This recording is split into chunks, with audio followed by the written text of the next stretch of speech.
unsavory source of entertainment. We now know that many of the major social media companies hire individuals called attention engineers who borrow principles from Las Vegas casino gambling, among other places, to try to make these products as addictive as possible. That is the desired use case of these products, is that you use it in an addictive fashion because that maximizes the profit that can be extracted from your attention and data. So it's not a fundamental technology, it's just a source of entertainment, one among many, and it's somewhat unsavory if you look a little bit closer. So here's the second common objection I hear when I suggest that people quit social media. The objection goes as follows: Cal, I can't quit social media because it is vital to my success in the 21st century economy. If I do not have a well-cultivated social media brand, people won't know who I am, people won't be able to find me, opportunities won't come my way, and I will effectively disappear from the economy. So again, my reaction is, once again, this objection also is nonsense. So I recently published this book that draws on multiple different strands of evidence to make the point that in a competitive 21st century economy, what the market values is the ability to produce things that are rare and are valuable.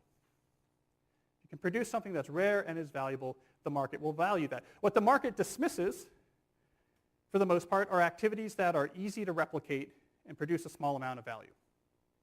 Well, social media use is the epitome of an easy-to-replicate activity that does not directly produce a lot of value. It's something that any 16-year-old with a smartphone can do. By definition, the market is not going to give a lot of value to those behaviors. It's instead going to reward the deep, concentrated work required to build real skills and to apply those skills to produce things like a craftsman that are rare and that are valuable. To put it another way, if you can write an elegant algorithm, if you can write a legal brief that can change a case, if you can write 1,000 words of prose that's going to fixate a reader right to the end, if you can look at a sea of ambiguous data and apply statistics and pull out insights that could transform a whole business strategy, if you can do these type of activities which require deep work that produce outcomes that are rare and valuable, people will find you. You will be able to write your own ticket. You will be able to build the foundation of a very meaningful and successful professional life, regardless of how many Instagram followers you have. So this is the third common objection I hear when I suggest to people that they quit social media. And in some sense, I think it might be one of the most important. So this objection goes as follows: Cal, maybe I agree with you. Maybe you're right. It's not a fundamental technology. Maybe using social media is not at the core of my professional success. But you know what? It's harmless.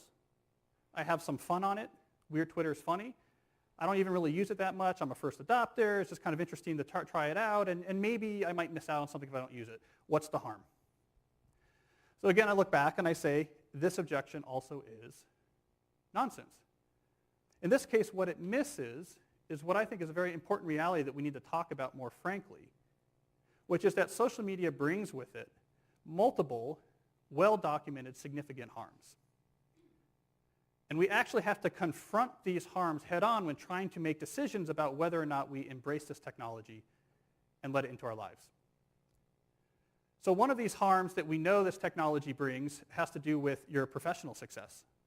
So I just argued before that the ability to focus intensely to produce things that are rare and valuable, to hone skills that the marketplace values, that this is what's going to matter in our economy. But right before that, I argued that social media tools are designed to be addictive. The actual